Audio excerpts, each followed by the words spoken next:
Assalamualaikum warahmatullahi wabarakatuh. Selamat datang di podcast kami, podcast kelas 12 1, kelompok 1. Di dalam video ini kami akan membahas bagaimana masuknya agama Hindu-Buddha ke dalam Indonesia. Di sini sebagai host saya Abu Jafar Irfan dan saya memiliki 3 narasumber yang paham dengan bagaimana sih masuknya agama Hindu-Buddha ke dalam Indonesia. Mungkin bisa perkenalkan diri terlebih dahulu. Nama saya Muhammad Kawali Wadejaya. Nama saya Kamila Yasin Zain. Nama saya Taryendra Maputra. Mari kita simak bagaimana penjelasan agama Hindu-Buddha masuk dalam Indonesia. Nah, bagaimana sih awal masuknya cerita agama Hindu-Buddha ini dapat masuk ke dalam Indonesia? Mungkin ada teori-teori dari beberapa ahli. Jadi ada 5 teori. Yang pertama tuh teori Vaishya, yang kedua teori Brahmana, yang ketiga teori Ksatria, yang keempat teori arus balik, yang kelima teori Sudra. Yang pertama ini teori Vaishya. Teori Vaishya ini dikemukakan oleh N.J. Krom menyatakan bahwa penyebaran ini melalui perdagangan antara India dengan Indonesia. Yang kedua teori Brahmana. Teori Brahmana ini dikemukakan oleh J.J. Farland yang menyatakan bahwa penyebaran agama Hindu dan Buddha di India itu disebar oleh golongan Brahma. Pendapat ini tuh dibuktikan oleh sisa-sisa peninggalan kerajaan Indonesia pada saat itu, yaitu bahasa Sanskerta sama huruf Pallawa. Yang ketiga ada teori Ksatria. Teori Ksatria ini jadi dulu itu terjadi konflik antara Indonesia dan India tentang perebutan wilayah.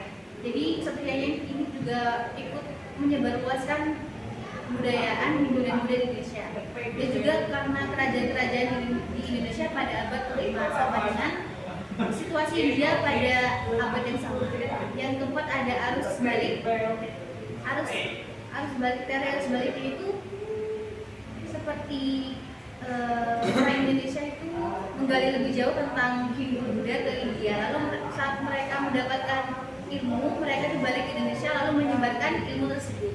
Yang kelima ada teori Sudra. Teori Sudra ini dikemukakan oleh von Weber yang menyatakan bahwa peperangan India itu menyebabkan golongan Sudra ini menjadi golongan buangan. Jadi golongan Sudra ini ikut sama golongan Vaishya ke Indonesia untuk menyebarluaskan Hindu dan Buddha.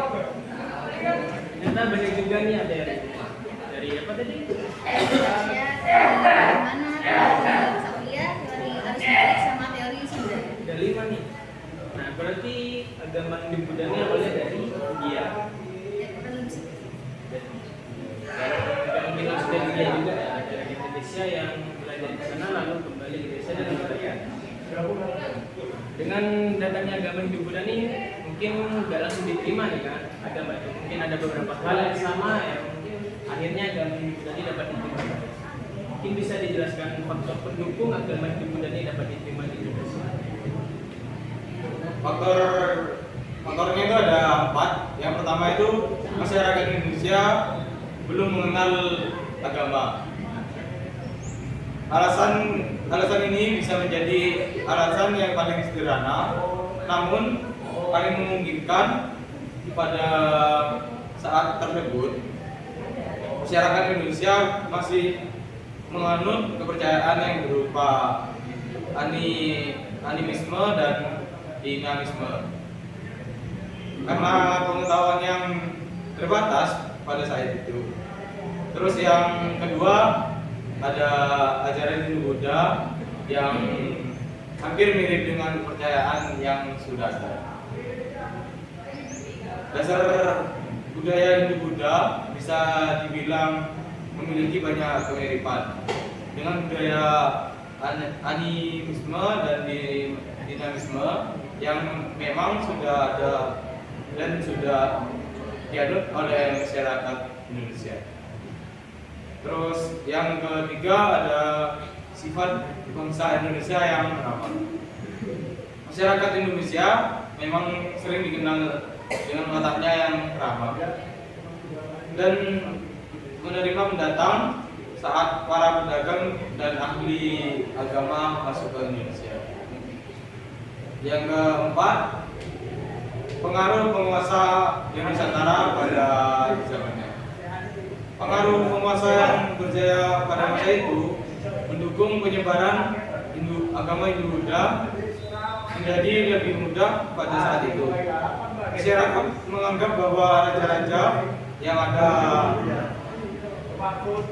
adalah utusan Tuhan dan membuat masyarakat mudah patuh pada perintah raja-raja tersebut. Jadi itulah faktor-faktornya ya. Bagaimana agama Indonesia dapat diterima nih di Indonesia. Selain orang Indonesia yang ramah, dan mungkin salah satu faktor yang besar mereka belum punya agama mungkin ya. Jadi itu yang dapat diterima. Hindu Buddha ini agamanya mirip nggak sih? Hindu Buddha itu sebenarnya ada perbedaannya. Nah, perbedaan pertama itu tentang moralitas.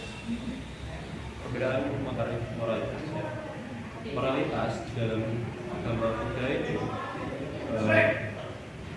diambil dari jalan berunsur 8, yaitu tentang pandangan benar, bisa benar, mata pencarian benar, usaha benar, perhatian benar, dan samadhi benar. Nah, itu dilakukan untuk menuju ke mencapai nirwana dan melepaskannya dari siklus kelahiran kembali. Nah, yang Hindu itu moralitasnya itu diambil dari cara dia hidup dalam spiritualnya yang bisa terus dikembangkan untuk menaikkan derajatnya juga ke kasta yang lebih tinggi. Nah, terus yang kedua itu ada perbedaan kasta kedua agama tersebut. Nah, kasta pertama kasta dari agama Hindu itu sebenarnya ada 4, tapi di sini saya hanya akan menyebutkan 2, yaitu kasta yang paling tinggi itu kasta Brahma, sedangkan yang terendah itu kasta Sudra. Terus kalau dalam agama Buddha, kasta itu sebenarnya tidak ada, semua orang itu sama aja, tidak ada yang lebih tinggi ataupun yang lebih rendah. Nah, yang ketiga itu sistem pemerintahan.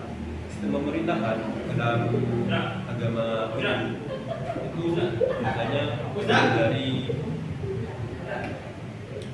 raja yang menjadi pemimpin paling tinggi, atau juga bisa itu diambil dari kasta yang paling tinggi itu menjadi presiden lah. Nah, sedangkan kalau agama Buddha itu pemerintahannya tetap diatur oleh raja atau bangsa. Nah, setelah itu ada penyebaran geografi agama Hindu itu awalnya dari negara India dan dari Asia Tenggara. Sedangkan agama Buddha itu disebarkannya itu dari Asia Timur hingga ke Asia Tenggara. Nah, karena itu ada perbedaan juga dalam seni dan arsitektur.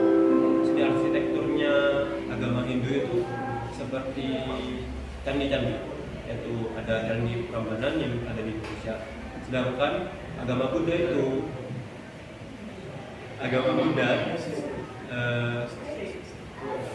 berupa kuil atau stupa yang ada di Jogja itu yang disebut dengan Borobudur. Nah, seperti itulah perbedaan dari agama. Jadi perbedaannya sangat signifikan ya ternyata.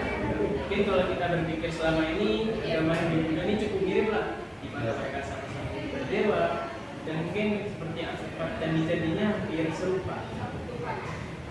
Nah, jadi dari kesimpulan ini kita dapat tahu bahwa di Indonesia tidak hanya ada agama Islam saja, Kristen, dan di sejarah ini kita dapat tahu bahwa ada agama Hindu, Buddha, dan mungkin banyak agama lainnya. Tapi yang kita percayai bahwa di Indonesia ini hanya ada beberapa 6: Islam, Hindu, Buddha, Kristen, Katolik, dan Konghucu. Nah, itulah alasan kenapa di Indonesia ini terdapat yang namanya Pancasila, itu untuk menggabungkan seluruh agama agar tidak terpecah belah. Sekian penjelasan dari kami bagaimana masuknya Hindu Buddha ke dalam Indonesia. Dan Kurang lebihnya mohon maaf. Assalamualaikum warahmatullahi wabarakatuh. Dadah.